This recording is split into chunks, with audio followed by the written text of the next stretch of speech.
কুশমন্ডি ব্লকের তৃণমূল কংগ্রেস কার্যালয়ে এক অনুষ্ঠানের মধ্যে দিয়ে কুশমন্ডি ব্লকের 8টি অঞ্চলের পূর্ণাঙ্গ কমিটি ঘোষণা করা হলো। অনুষ্ঠানে উপস্থিত ছিলেন কুশমন্ডি বিধানসভার বিধায়িকা রেখা রায় এবং কুশমন্ডি ব্লকের তৃণমূল সভাপতি করিমুল ইসলাম।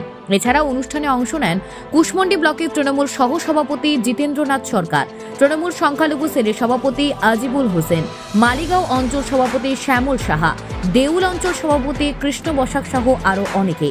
এই প্রসঙ্গে কুশমন্ডি ব্লকের তৃণমূল কংগ্রেস সভাপতি করিমুল ইসলাম জানান, মাননীয় মুখ্যমন্ত্রী মমতা বন্দ্যোপাধ্যায় সর্বভারতীয় তৃণমূল কংগ্রেসের সাধারণ সম্পাদক অভিষেক বন্দ্যোপাধ্যায়ের নির্দেশ অনুযায়ী কুশমন্ডি ব্লকের 8টি অঞ্চলের পূর্ণাঙ্গ কমিটি ঘোষণা করা হলো।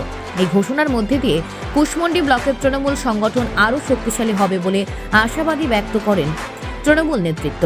এই বিষয়ে তৃণমূল কংগ্রেসের ব্লক সভাপতি করিমুল ইসলাম জানান,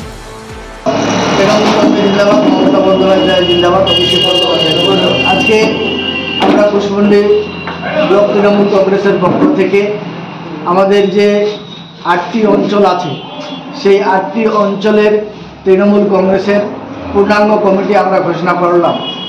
অঞ্চল কমিটির অঞ্চল প্রেসিডেন্ট এবং চেয়ারম্যান আমাদের আগেই ঘোষণা করা ছিল। আপনারা সবাই জানেন যে লোকসভা ভোটের আগেই আমাদের যখন নতুন করে জেলা প্রেসিডেন্ট হয়, ব্লক প্রেসিডেন্ট হয়, তখনই আমরা ব্লক কমিটি এবং অঞ্চল সভাপতি এবং অঞ্চল চেয়ারম্যানদের নাম ঘোষণা করেছিলাম। যেহেতু নির্বাচন প্রক্রিয়া সামনে চলে এসেছিল, সেই সময় আমরা অঞ্চলের পূর্ণাঙ্গ কমিটি ঘোষণা করিনি। আমরা পুরানো কমিটি দিয়েই আমরা সেই কাজটা নির্বাচনটা পার করেছি। আমরা নির্বাচন পার হওয়ার পর আজকে আমরা অঞ্চলের পূর্ণাঙ্গ কমিটি আজকে ঘোষণা করা হলো। আজকে আমাদের মধ্যে উপস্থিত আছেন কুশমন্ডি বিধানসভার বিধায়িকা সম্মানীয় রেখা রায়। কুশমন্ডি থেকে দিলদার আলীর প্রতিবেদন, নিউজ টুডে।